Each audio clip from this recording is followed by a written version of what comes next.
Hello, this is Mike Madden and you're listening to the Arts Show podcast. Here you will find interviews with artists, musicians, authors and anyone else in and around the arts. Some of the interviews are recorded direct from the Arts Show on Expat Radio, with one or two specials in between.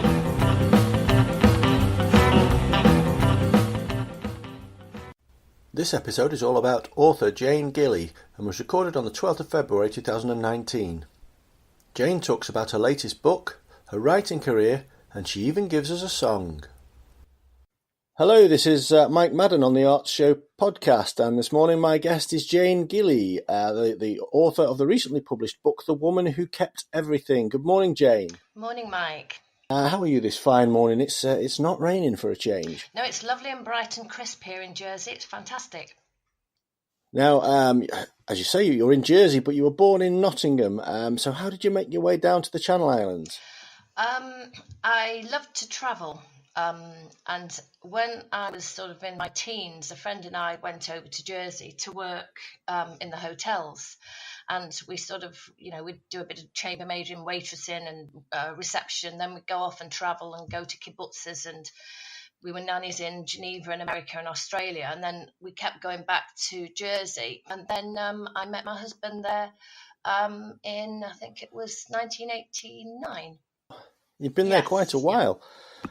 Now, as I mentioned, your book, The Woman Who Kept Everything, was launched through Avon as part of their Digital First programme on the 3rd of December.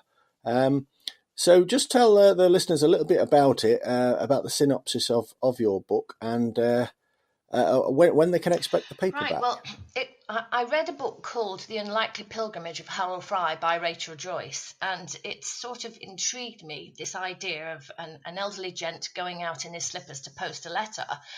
There are so many books out there that are thrillers or romance, and I quite like the idea of something a little bit different. I also like things like The Curious Incident of the Dog in the Nighttime by Mark Haddon, and little things like that. And it sort of alerted me to the fact that I might be able to write something I'd like to write rather than what was out there. And some time ago, when I was having stuff critiqued by Cornerstones, they said to me, where do you think your book would sit on the shelves of shops like W.H. Smith or Waterstones? And I'd written another book. I hadn't written the one, the one I've just had published. And I was going out and about, and I realised that my book didn't sit anywhere on any of those shelves. And I understood what they were saying. So when I thought about back to this book, I thought, well, I'll have to write something like that then. And it's what I wanted to write. My protagonist seemed to jump out of my subconscious onto my shoulder and say, let's go. So I started to write this book, but my book is slightly different to that one. It is about a hoarder who is stirring her soup that she's having for her lunch on the stove, and suddenly there's an little explosion, and her son gets her out of her house, obviously has the place cleared out to look for the electrical fault. She goes back to his house. He takes her back home, but in the meantime, he does put her into a nursing home to get her cleaned up and sorted out, not to actually completely eradicate her hoarding, but to sort her out while they're actually sorting her home out. And her old boyfriend, Tilsbury, comes along on his clapped-out moped to take her out for afternoon tea because he's learnt that she's upset and, she doesn't know what's happening and all this. And she goes out for tea, for afternoon tea, and then she has a bit of a row with her son, and she realises she's not going to go back to her son. And she starts off on this wonderful adventure where she starts to rediscover who she is. And basically, the book is sort of saying that, you're never too old to start to live again. It doesn't matter what your circumstances. You can always grab life by the lungs and just get out there and enjoy your life. I think it's a very good point you make, or a point that Cornerstone's made, that we've all got these ideas in our heads and we all sort of put them down on paper, but if it doesn't fit anywhere in a bookshelf, then it's not going to sell. And I think Cornerstones are really good at that. I've been in touch with them in the past. It is a really valid point. It's not something you think about because if you go onto all these sites, and you pick up, artists and writers digest type books, they're all saying that these publishers are looking for the next best thing. But I don't think that's actually what they are looking for. I think they're looking for more of the same of what's actually selling. And until that next best thing comes along, I mean, there's not many J.K. Rowlings out there, I don't think. And I think since she's published her books, there's all sorts of books have come out.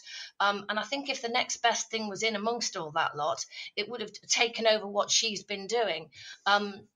But no, I think that's the thing. You have to find where your book is going to fit into a bookseller's on a bookseller's shelves, because they've only got a certain amount of room, and they don't hold lots and lots of books like they did in the past.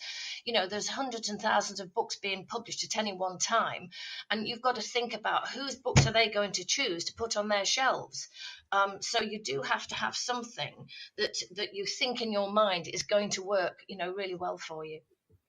Yeah, and obviously this one is about a 79-year-old hoarder. So are you a hoarder? Is that where you got your inspiration? Not at all, but I know people that are. Well, of course, they make TV programs about hoarders these days, so it must be quite an obsession with a number of people.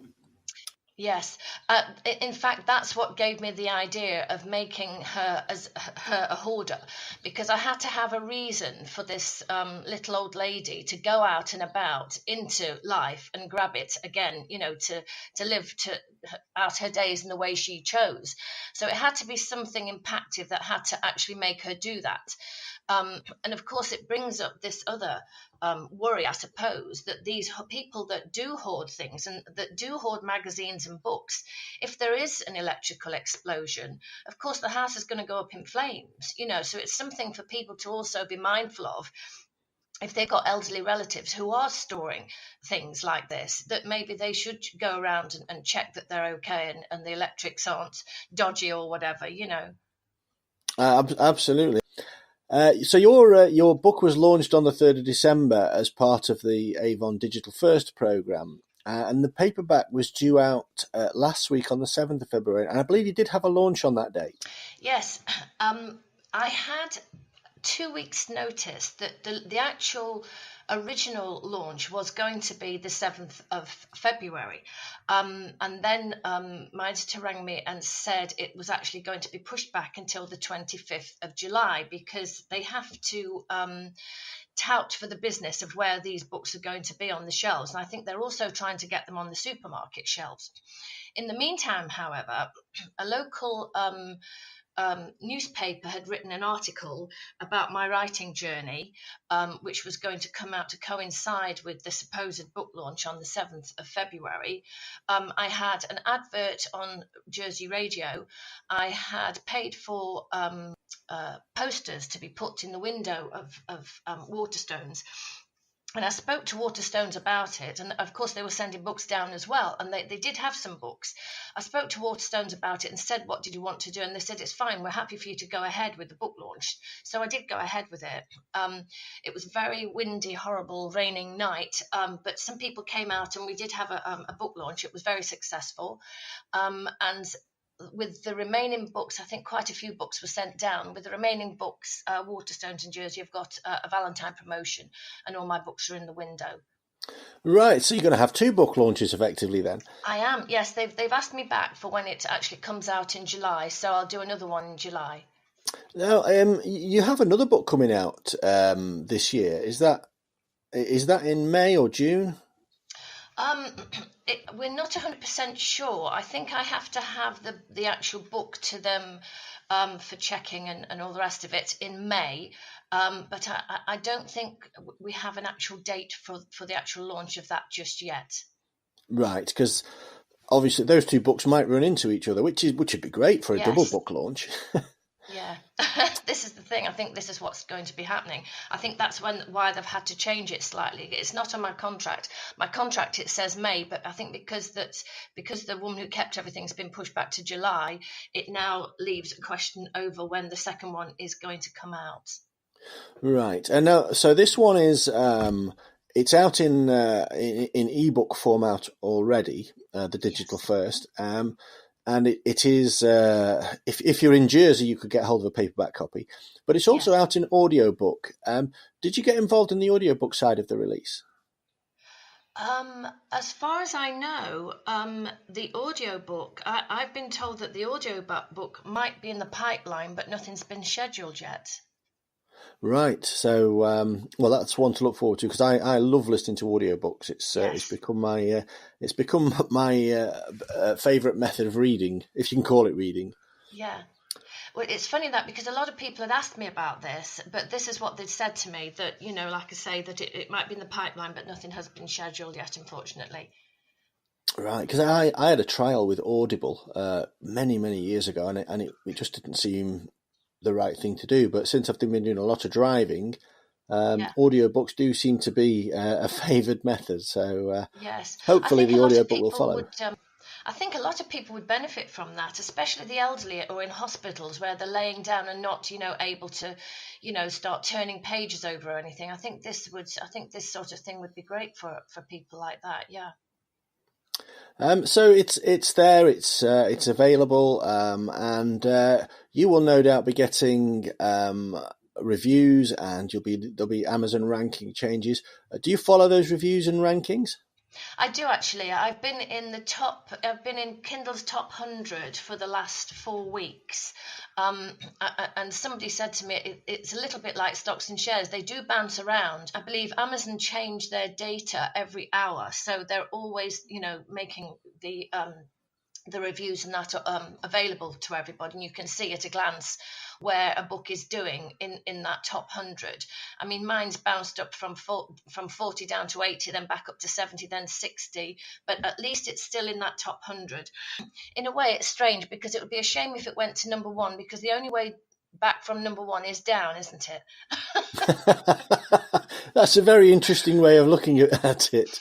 But you're right, and Amazon do change their rankings every hour, and nobody can quite figure out what their algorithm is. So I think it's important to be in the top 100 because they get itemized if you drill into the rankings. Yes, yeah, I think it's very important. And when you think of the millions of books there are out there, I think that it's quite encouraging and positive to know that I've been in that top 100 for the last 4 weeks.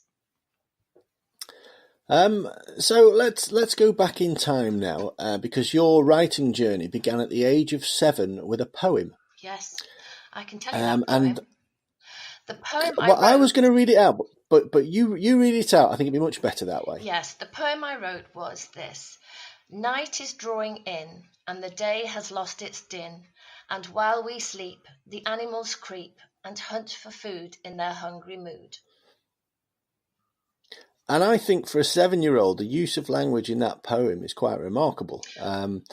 Understanding that at night, for instance, animals creep, and the use of the word mood is not something you'd associate with a 7-year-old. But it didn't stop there, because you moved to the guitar and made up a tune for that poem as well. Do you want me to sing it now? I was going to say, I can sing it. If you can sing it, that would be fantastic. Okay. So this is the whole thing. Night is drawing in, and the day has lost its din. And while we sleep, the animals creep and hunt for food in their hungry mood. That's wonderful, and that was from a 7-year-old. Yeah. But then we were quite a musical sort of family, and and artistic, and we lived in a wood, so I knew about animals at night time as well. So you've got homemade research exactly. on your doorstep. And I have seen that you did drawing, writing, composing. You clearly needed some kind of creative outlet as a youngster. And it also comes across that you loved the learning side of your childhood, which many children don't. My son's just written a speech where he had to complain about something, and he complained about school. And the pointlessness of exams it was focused on. Well, in a way, I can understand where he's coming from with that, because I loved lessons, I loved learning. I've always been interested in words and playing with words and making words up and things like that. But I found that when it came to exams, that hour or whatever it was you were given, I found it just put me on the spot, and it made me freeze up. and I wasn't so successful with my exams. I found that I had to take them a couple of times before I sort of got where I wanted to be really with them. Yes, and it's interesting that the exam culture still exists, even though there's a lot of subjects that are what they call continuous assessment, and but the exam during the continuous assessment is still taken, and it's that pressure of pressure of performing for an hour that I think gets a lot of children very, very stressed and very, very upset. I agree there. I think the work that they do on a continuous basis should be taken into consideration, because in life, how often do you, apart from things like interviews, how often are you put on the spot and have to do something? Even when you're working, okay, there's deadlines, but you're still given a certain amount of time in which to complete that, and it's certainly not an hour. It's a lot longer than that. It is, and I saw a very poignant piece in America where it was tax day over there, and nobody had prepared these young Americans how to do their taxes, but they kind of commented, "I can't wait for National Parallelogram Day because I know all about those."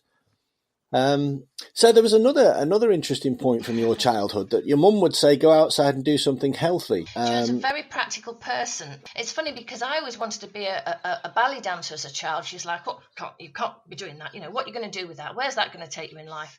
So we did things like horse riding, which is fair enough. I used to love riding. I used to have a pony. But it had to be something practical. And I think this is why she persuaded me to go to secretarial college. She says, there's no point going and doing anything artistic. She says, where can you go with that in life? Well, of course, in those days, I don't really think you could really go very far with that. It's not like today, where you've got so many different things. You've got anything, even with computers, there's a certain amount of artistic content within that. And of course, you could have gone into something like that. But, back in the day, no, she just wanted everything. And she just thought there's no point somebody sitting around writing all day. They're not getting the healthy, fresh air that they, should be having, I think it's very similar today that kids don't get as much fresh air as they should, but it's more computer games rather than the writing and the reading. My eldest son's at university and he's doing drama, media and performance. And when he has to look at a piece for performing, he very rarely goes back to the book. He always goes to the film or the radio or whatever it might be. And it just seems that that literature for youngsters is kind of we need to give it a bit of a boost. Yes, I mean, strangely enough, the books that I decided to self-publish myself were children's books. And what I like about that is the imagination. And I like to write for children that haven't maybe picked up a computer yet, because you've got the mysticism, you've got the fun. I do believe that, computers and games and things like that do have their place, because sometimes when I've been writing, I need something else to do. And yes, I go for a walk twice a day, but sometimes it's just handy to be able to pick up a phone and play a few games on my phone or whatever. So everything's sort of got its place in life, but you need that moderation, don't you? You need the balance. Really. I think it's exactly right. The balance of playing on the computers and the interaction that they get these days on computers is fantastic. They've got my youngest has got friends all over the world playing on various games. When I went to a talk by by the games industry, and they were saying that children are actually learning a huge amount from playing games, not just things like Minecraft, but every game teaches them something, which I suppose is true.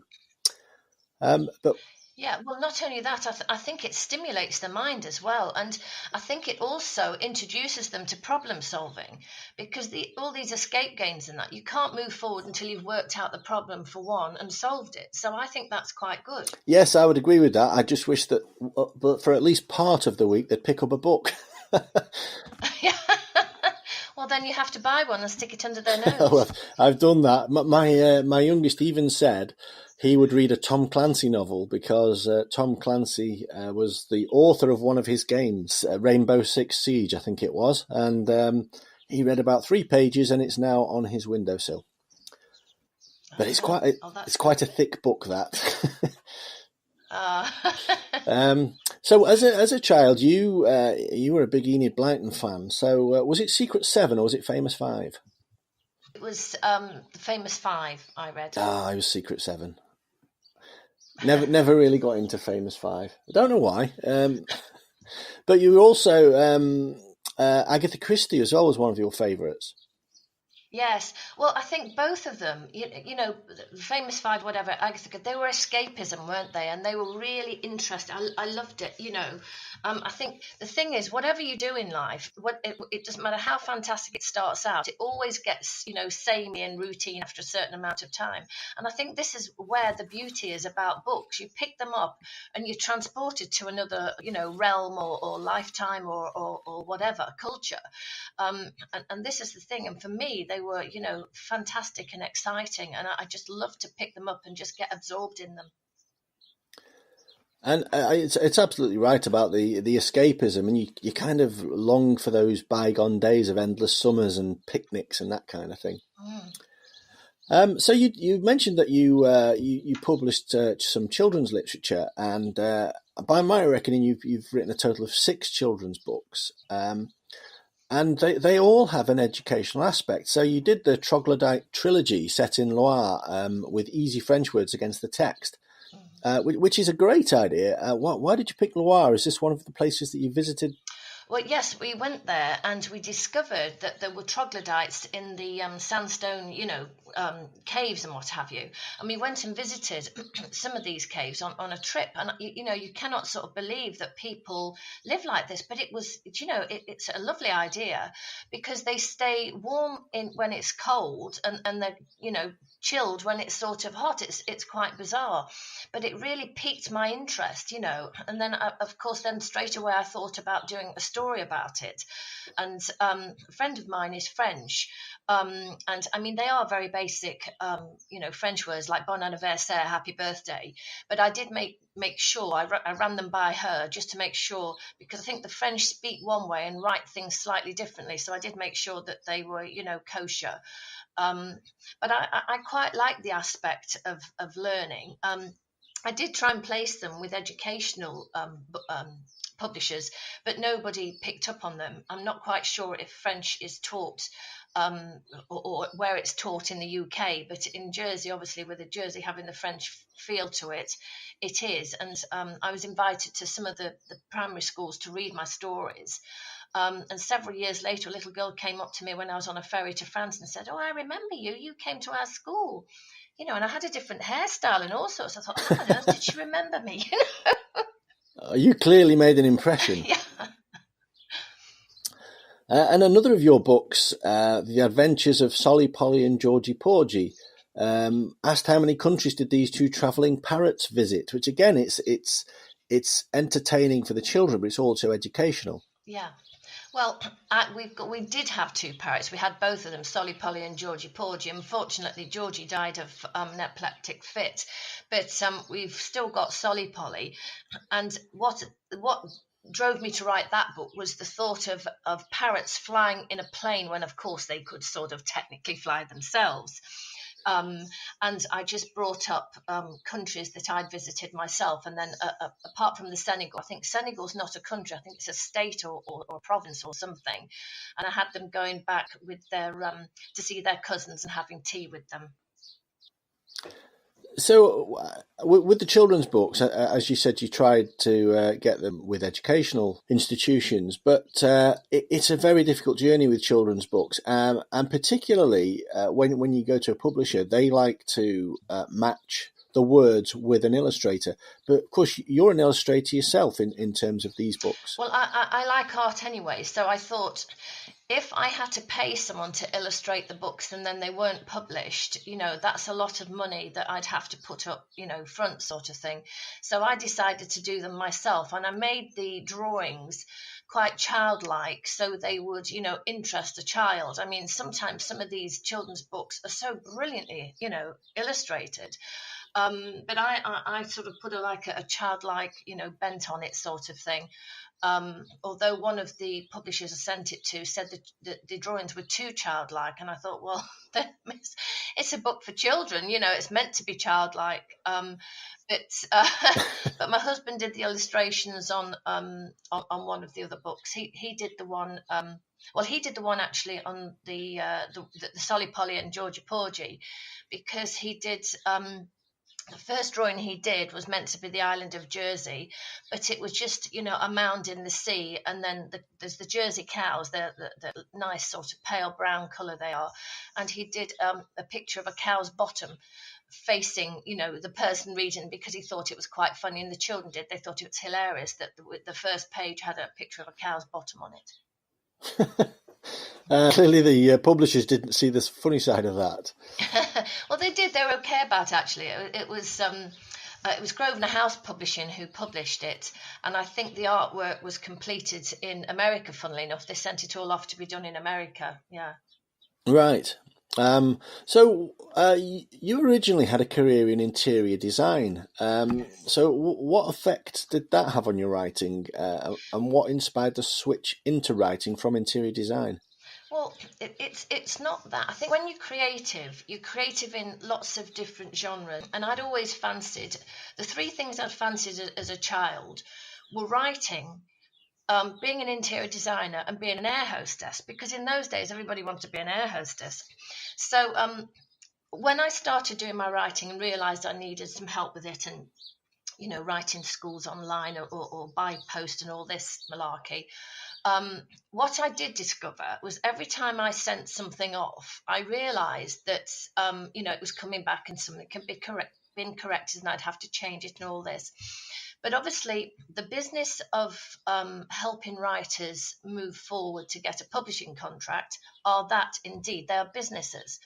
So every time you send something off, they're not going to say, "Oh, it's perfect, send it to to a publisher."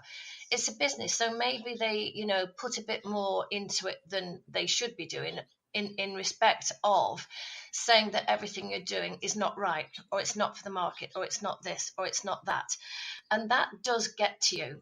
And through several periods through my life, as I was writing, and I was improving all the time, obviously, because obviously the more you write, the more you improve. I began to realise that it didn't matter who I sent my work to be okayed, as it were, it always came back with problems. And that's why I then decided to self-publish my children's books.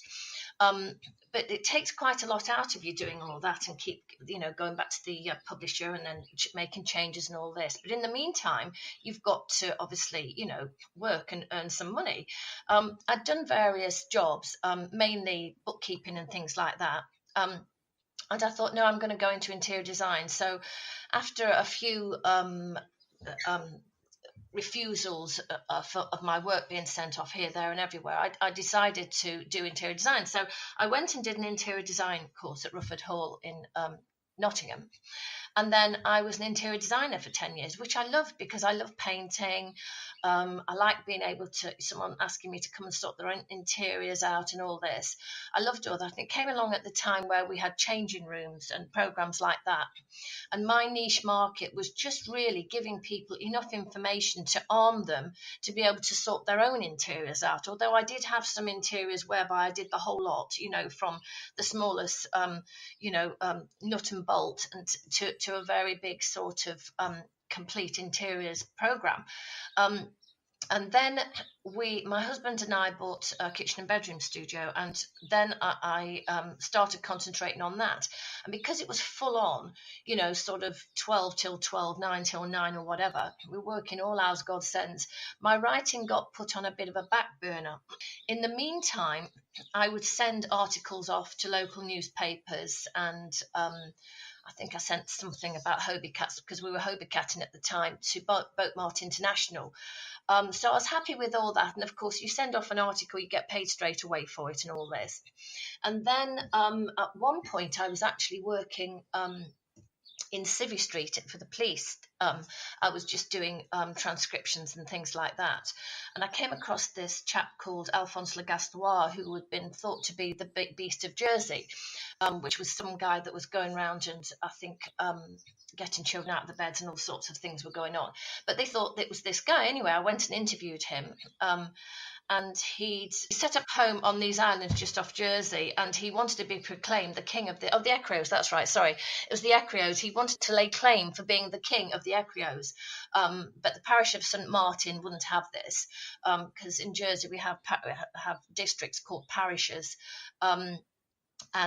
He wasn't allowed to do that. But anyway, I wrote this article on him, but I used my maiden name because it had already been covered, and somebody was like, oh, somebody's brought this up again and all this malarkey. But anyway, I had quite a long newspaper article with that. So I had these little sort of excursions into the world of writing and publishing along the route.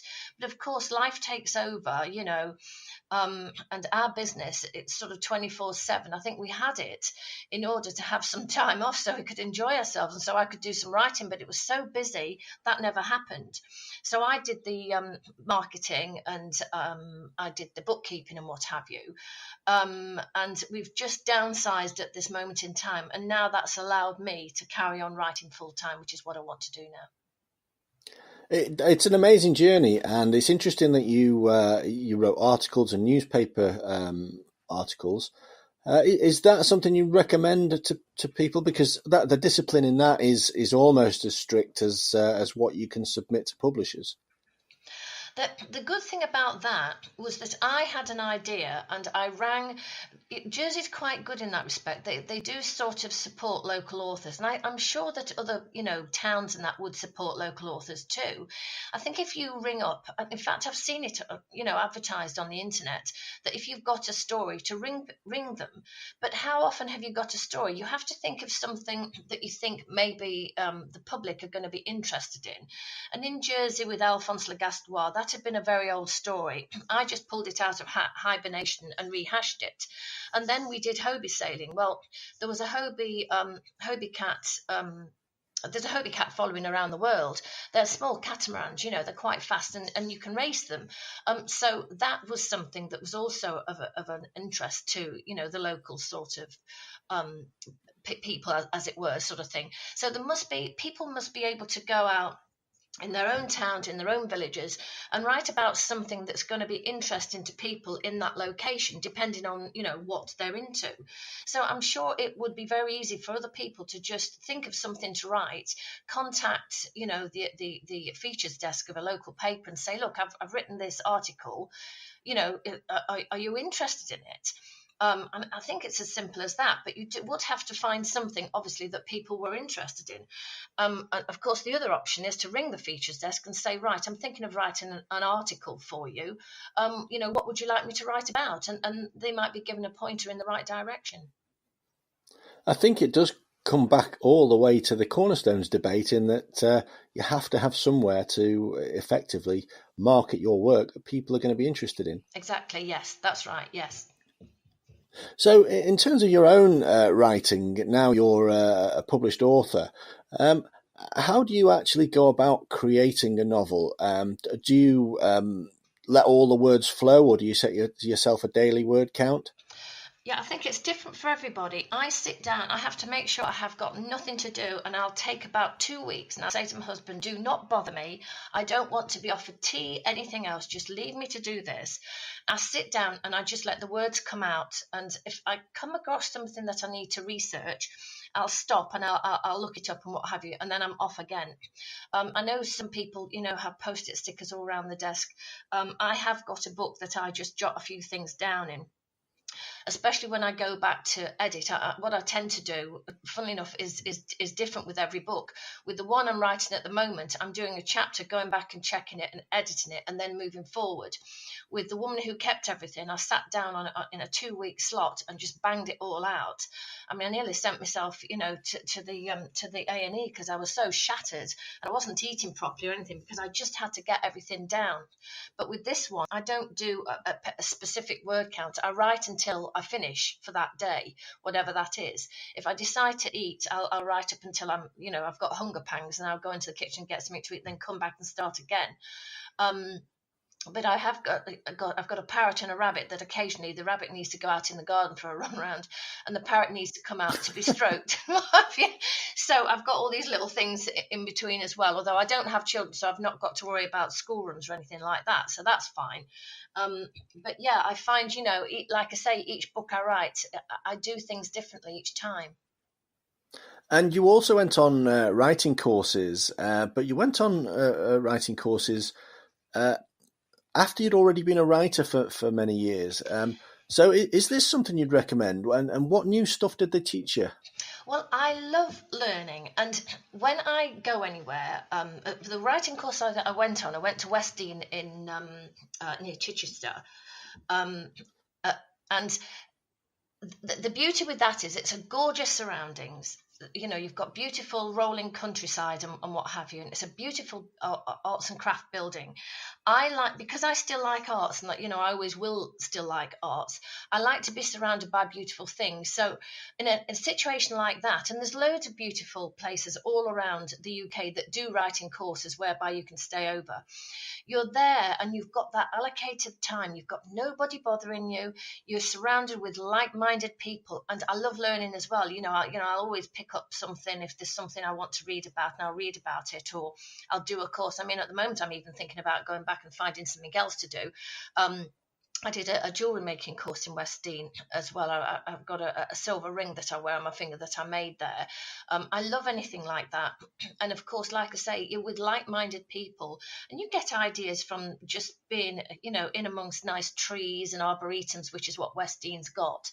Because it makes the ideas flow more. When you've got lots of demands during the day, and obviously some writers have got children or elderly people that are dependent on them, all these things that take you away from that creative spirit. So, I would highly recommend any of these courses, because you do come back. It's just listening to other people, because you've got all your ideas that you're going to put into your book. But it's great to stretch your wings and see what other people think about things. Because it's funny, I was reading some of the reviews for my book, and that some people think it's fantastic, and I've got a lot of reviews. It's 4.5 out of 5 on Amazon, but you get the odd one whereby they don't like it for whatever reason. And I think you get, it's like historical books. I can't pick an historical book up and read it, because you get embroiled in dates, you get embroiled in the descriptions, and I think that takes away from the story. But then I've got a friend who only reads that type of novel and can't read any other novels. And because we're all different and we've got all different ideas, I think it's fascinating that people have all got different ideas, because you learn something from them. You pick up different things each time. The last time I did a course, the two courses I did, one was about crime and what have you. Not that I write crime novels, but I wanted to get some ideas from that in case I wanted to insert some crime into one of my books.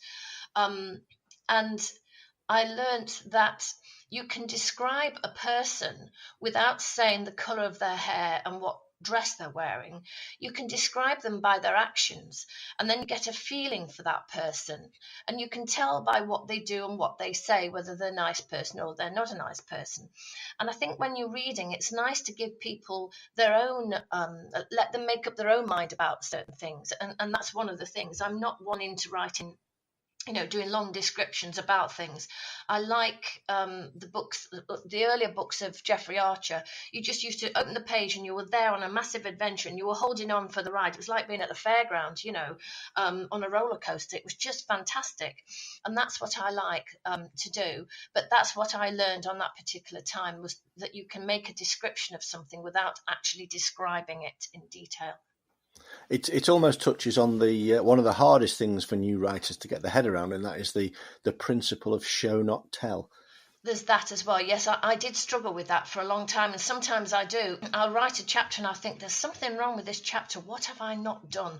And I do have a book that I've kept for years that I've added little bits and pieces to, and sometimes I'll pull that out and have a quick flick through it, and I think, oh yes, I know what I've done wrong there, and I'll get back into it. Sometimes you have to do some telling and not showing, because you can't have it all as action, because obviously there's things where you go back in time, or there's static parts sometimes in a book where you have to have that static part there because it's giving you some information about something. So yeah. Now, you're also very active on Twitter, and it's you've got quite a philosophical outlook on Twitter, talking about magic on Earth, for which you include springtime baby animals, bubblegum, and of course the acceptance of your debut novel. And another one suggested that you just might want to go out and be an onlooker for a day and watch people and study what goes on. Have you had to increase your social media presence, or is this just something you've always done? I was asked to go on to Twitter, and actually I do find it is a great place to feel supported as a writer, because there's a lot of people out there. It's funny when you pick a book up and you look at it and it's the finished thing and you think, wow, how did somebody write that? That's fantastic. And yet we all have our doubts about ourselves. We all get to a situation where we think, I'm not sure if I'm going to be able to write anything now or today, or I'm not sure about this bit here. And people, in fact, there's one of the girls on there, she's very open about her state of mind, and there's quite a few people on there that admit that they're depressed, which used to be something you never used to talk about, and and she's getting help because people then write in to support her and say, I know where you're coming from and what have you. So there is this supportive sort of network, because writing's a very solitary thing, and sometimes you think, God, I've got to get out and speak to somebody, and it's not always practical because a lot of my friends, they're working during the day, so I can't pick the phone up and say, God, talk to me for half an hour, I'm getting depressed. So it is nice that you have got that going on. And there's some amazing things that people say on there, and there's some amazing things that happen to people, and I find it totally fascinating. It's much better than Facebook. I find Facebook quite difficult to work out. I did get a Facebook page for me being an author, and I find there's always something popping up asking me a question. I think I've not got time for this, but Twitter is just brilliant. I just love it. It's like having sort of a big network of friends. It is indeed, and it can get addictive as well. I do know that. Half your day can go looking at your Twitter feed, but we're actually running. We've overrun, in fact, but not to worry. It's been a fascinating conversation. So in the last sort of minute or so that we've got left, just to explain to the listeners where they can find out a little bit more about you and a little bit more about where they can get hold of the woman who kept everything. Well, the best thing is really to go onto my website, www.janegilley.com. Everything's there. It's got a little write-up at the beginning about me, including my poem, I might add. It's got a photo of me too. And it's also got the other 6 books that I've self-published. And then there's a link that can take them straight through to Amazon and Kindle. You've not actually recorded your poem with the singing voice, have you? No. Not to worry. Well, it's been fascinating. I'm going to just ask you one final question, and this was inspired by something I saw on Twitter as well. So if you could tell your 16-year-old self one thing, what would it be? Not to worry. It would all come out in the end, and that if you keep going, you just don't know what you can accomplish in life. Jane, it's been an absolute pleasure talking to you, and one advantage of your book launch being put back till July is you can come back again and tell us all about it again, which will be fantastic. Okay, that would be great, Mike. Thank you very much. You've been listening to the Arts Show podcast with Mike Madden. Come back soon for more artists, authors, musicians and anyone else connected with the arts. We're going to play out with Mike Sanchez and I Don't Stand a Chance. Baby, you hiding something that you don't want me to know, because I'm getting a vibe from way down the side, like you're just about ready to go. And you can't tell me where you stayed last night, you just can't cope with treating me right. I'm on the road to heartbreak, now's the time to tell me so, because I'm getting a chill like I'm gonna be ill. I know you don't want me no more. I won't be satisfied with your little white lies. Girl, I've only just begun to realize I don't stand a chance. I don't stand a chance. You don't wanna know when I can't make you dance, well, I'll say goodbye. Find yourself another guy. I wish you were mine, but I'm losing my mind. I don't stand a chance.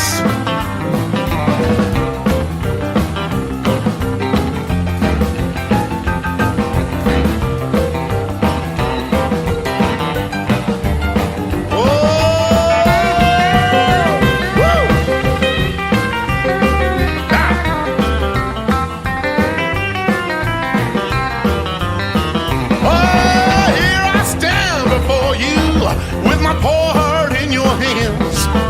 All I wanna do is hold you, but you don't wanna love this man. Am I on the road to heartbreak? Now's the time to tell me so, because I'm getting a chill like I'm gonna be here. I know you don't want me no more. I won't be satisfied with your little white lies. Girl, I've only just begun to realize I don't stand a chance. No, I don't stand a chance. You don't wanna know and I can't make you dance. Well, I'll say goodbye. Find yourself another guy. I wish you were mine, but I'm losing my mind. I don't stand a chance.